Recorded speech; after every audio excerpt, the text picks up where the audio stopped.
अस्सलामुअलैकुम, आप देख रहे हैं के न्यूज़ HD। मैं हूं हारिस अली शाह गिलानी। खबरों के सिलसिले को आगे बढ़ाते हुए रुक करेंगे साहिवाल का। मुल्क भर की तरह साहिवाल में भी जश्न आज़ादी जोशो खरोश से मनाया जा रहा है। इस हवाले से जश्न आज़ादी की तकरीब जामिया मोहम्मदिया साहिवाल में मुनक्किद की गई।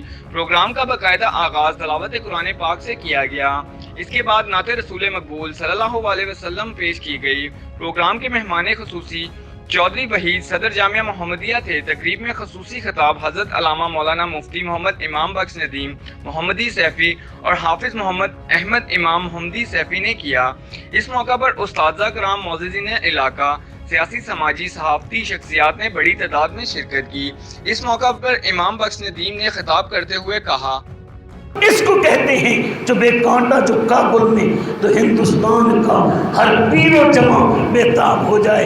इकबाल कहते हैं कि सोचना है तो मेरी निगाह से ना देख, मेरे लफ्ज़ों को ना देख, मदीने वाले के लफ्ज़ों को देख। अल कुफ्र मिल्लत वाहिदा, फरमाया कुफ्र एक अलग मिल्लत है और इस्लाम एक अलग मिल्लत है। काफिर हिंदू हो, काफिर ईसाई हो, काफिर यहूदी हो, काफिर बुद्ध हो, वो सारे इस्लाम उनकी तरफ से आज़ादी मुबारक। वो जवान, वो बहनें, वो माएँ, वो जवान, वो बुजुर्ग, उनकी तरफ से आज़ादी मुबारक जो इस आज़ाद वतन की खातिर मुहाजिर हुए, जिनको सिखों ने काट डाला और दरियाए सतलुज जिनके लहू से गारा, उनकी तरफ से आज़ादी मुबारक। उनकी तरफ से आज़ादी मुबारक। दिल्ली से लेकर पाकिस्तान की सरहद तक हर कुंबे के अंदर लाश पड़ी मिलती थी और वो जवान, हर दरख्त के ऊपर एक नौजवान की लाश लटकी होती थी। उनकी तरफ से आज़ादी मुबारक। और इन बेमुसाफिरों बेनवाओं की तरफ से आज़ादी मुबारक। मुअज़्ज़िज़ सामीन कराम।